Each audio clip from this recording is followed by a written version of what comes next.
Hello students, जैसा कि इसके पहले हमने आपको प्रीपोजिशन पार्ट 1 और पार्ट 2 बता दिया है। अब प्रीपोजिशन पार्ट 3 आपको बताने जा रहे हैं। प्रीपोजिशन के सेंस में सबसे महत्वपूर्ण बात जो हमने ऑलरेडी आपको बताया भी था, फिर से एक बार बताने की कोशिश कर रहे हैं।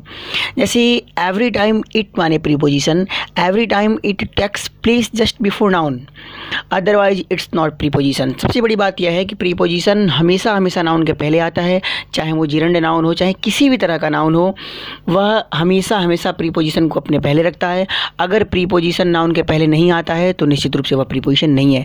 एक नोट इसमें बताया गया है आपको, it may be something more except preposition in case of not tending the mutual relation between two given nouns although it comes as a preposition। भले ही यह एक प्रीपोजिशन के रूप में आता है, लेकिन अगर यह प्रीपोजिशन का कार्य नहीं करता है, अगर अपने फंक्शन को कंप्लीट नहीं करता है, तब तक यह प्रीपोजिशन हो ही नहीं सकता है। एनी हाउ इसका काम क्या है कि किसी भी सेंटेंस में कम से कम 2 नाउन या 2 प्रोनाउन आने चाहिए, तभी एक प्रीपोजिशन आता है।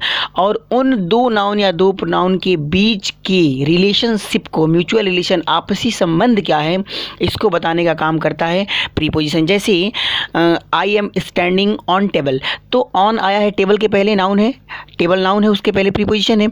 और आई एक प्रोनाउन है, प्रोनाउन को भी नाउन मानते हैं हम जब हम प्रीपोजिशन पढ़ते हैं। तो आई और टेबल के बीच संबंध क्या है कि आई जो नाउन है वो टेबल वाले नाउन के ऊपर है। तो इस तरीके से अगर प्रीपोजिशन संबंध को नहीं बताता है तो अब प्रीपोजिशन नहीं हो सकता, किसी अदर यूज में आता है, क्योंकि इसके बहुत सारे यूज होते हैं।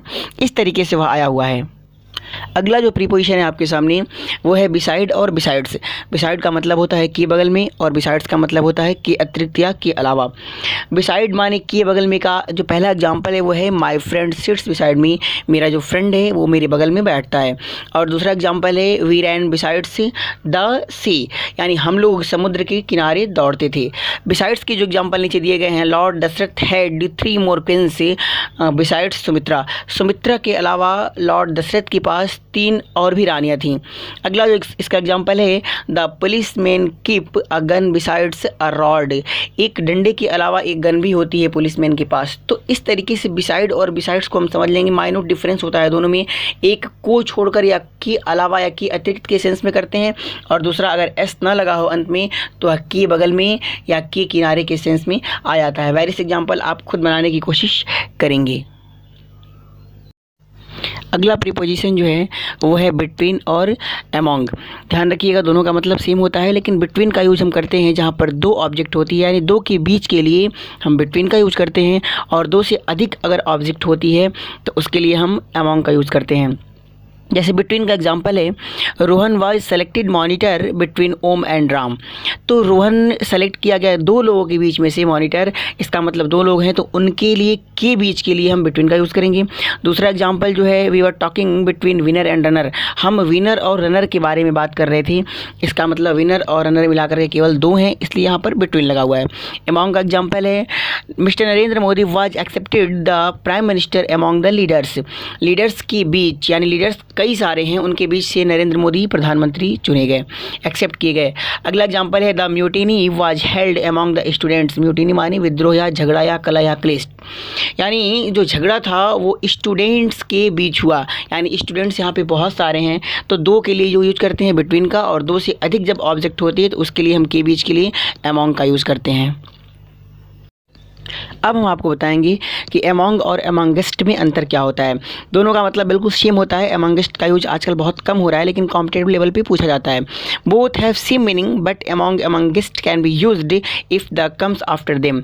आई laughed among amongst the students, actually यहाँ पे क्या है कि स्टूडेंट्स के पहले द आया हुआ है, और द के पहले अगर यूज़ करना है अमॉन्ग अमॉन्गेस्ट में से किसी का यूज़ कर सकते हैं, वो सही है।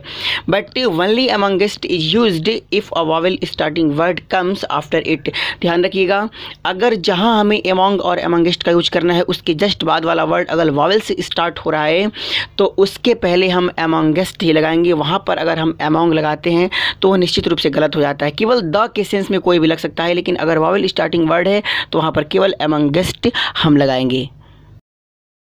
अगला जो प्रीपोजिशन है वो है मेक ऑफ और मेक फ्रॉम। दोनों का मतलब होता है से बनना, लेकिन दोनों में जो माइन्यूट डिफरेंस होता है वो हम आपको बताते हैं। पहला है make of, after process if the state of object is not changeable. अगर प्रोसेस होने के बाद ऑब्जेक्ट का स्टेट यानी दशा में कोई अंतर नहीं आता है, वह चेंजेबल नहीं है, तो वहाँ पर मेक ऑफ का यूज करते हैं। जैसे the notebook was made of paper, notebook paper से बनाया गया, यानी अभी भी नोटबुक बनने के बाद भी पेपर पेपर ही रहता है, वो नहीं बदलता। The furnitures are made of wood, furniture जो होते हैं वो लकड़ी के बनाए जाते हैं और फर्नीचर बनने के बाद लकड़ी लकड़ी ही रहती है। बट अगला जो यूज है वो है मेक फ्रॉम का, after process if the state of object is changeable.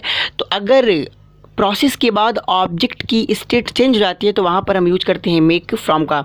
Actually यहाँ पे थर्ड फॉर्म लगाया गया है, the curd is made from milk. अब कर्ड बनने के बाद मिल्क मिल्क नहीं रह जाती है, वो बदल जाती है, इसलिए यहाँ पर मेड फ्रॉम है। Ice is made from water, बर्फ़ जो होती है वाटर से बनाई जाती है, बर्फ़ बनने के बाद वाटर वाटर नहीं रह जाता है, तो यहाँ पर मेक फ्रॉम का यूज करेंगे। अब हम आपको बताएंगे कि इन और विथ दोनों का मतलब से होता है, इनका मतलब भी से के सेंस में करते हैं। कह रहा है both are used for instruments but if it is countable takes with, if it is not countable takes in. कहने का मतलब क्या है कि इंस्ट्रूमेंट के सेंस में से के लिए विथ और इन दोनों का यूज करते हैं। अगर वह इंस्ट्रूमेंट काम लेने वाली वस्तु काउंटेबल है तो विथ, अनकाउंटेबल है तो इन। एग्जाम्पल जैसे है he writes with pen, pen countable है इसलिए इसके साथ हम विथ लगा दिए, एक इंस्ट्रूमेंट के रूप में भी आता है ये पेन। और अगला एग्जाम्पल है ही राइट्स इन इंक। अब यहाँ पर इंक क्या है, अनकाउंटेबल है, इसलिए यहाँ पर हम इन लगा दिए। ही टेक्स बाथ विथ सोप, वह साबुन से नहाता है, साबुन को काउंटेबल हम मान सकते हैं क्योंकि काउंटेबल होता भी है। ही टेक्स बाथ इन वाटर, वह पानी से नहाता है, पानी अनकाउंटेबल होता है, पानी को काउंट नहीं कर सकते हैं, इसलिए इसके पहले विथ ना लगाकर हम इन लगाएंगे। यहाँ पर इसको इस तरीके से समझेंगे। अगला जो यूज है वो है इन फ्रंट ऑफ और अपोजिट का। इसमें थोड़ा सा मतभेद है, जहाँ हमें अपोजिट का यूज करना होता है अक्सर हम वहाँ पर इन फ्रंट ऑफ का यूज करते हैं कि सामने के सेंस में। पहला कह रहा है कि when both look towards one another, जब दोनों ऑब्जेक्ट का मुंह एक दूसरे की तरफ होता है, यानी आइकन के माध्यम से आप समझ सकते हैं जो नोट में दिखाया गया है, ए और बी दोनों एक दूसरे की तरफ देख रहे हैं, वहाँ सेंस अपोजिट का होता है। ए बी के अपोजिट है और बी ए के अपोजिट है। लेकिन when one looks towards other direction, लेकिन जब एक किसी और डायरेक्शन में देखता है, दूसरा ठीक उसके पीछे ही देखता है, तो वहाँ पर यूज करते हैं इन फ्रंट ऑफ का। यहाँ पर भी आइकन आप देख सकते हैं ए और बी का। पहला एग्जांपल है principal was sitting opposite teachers, principal teachers के सामने बैठा, यानी उनका मुंह एक दूसरे की तरफ था। The driver was sitting in front of passengers, driver जो था वो पैसेंजर के सामने बैठा था। आप कल्पना कर सकते हैं कि ड्राइवर का मुंह किधर होगा और पैसेंजर का किधर होगा। इस तरीके से इनका यूज हम करते हैं।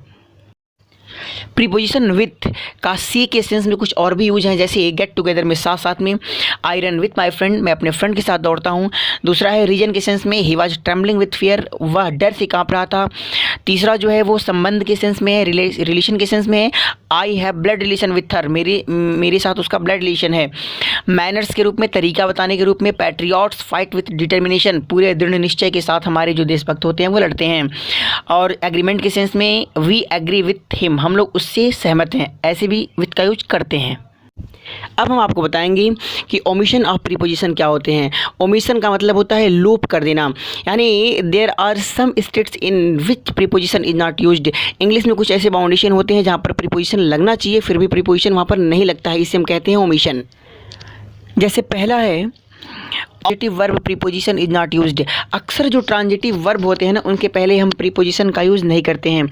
जैसे he ordered for a book, ये गलत है, ही ऑर्डर्ड अ बुक ये सही है। इंडिया अटैक्ड ऑन पाकिस्तान, ये गलत है, इंडिया अटैक्ड पाकिस्तान ये सही है। आई इन्फॉर्म्ड टू हिम, ये गलत है, आई इन्फॉर्म्ड हिम ये सही है।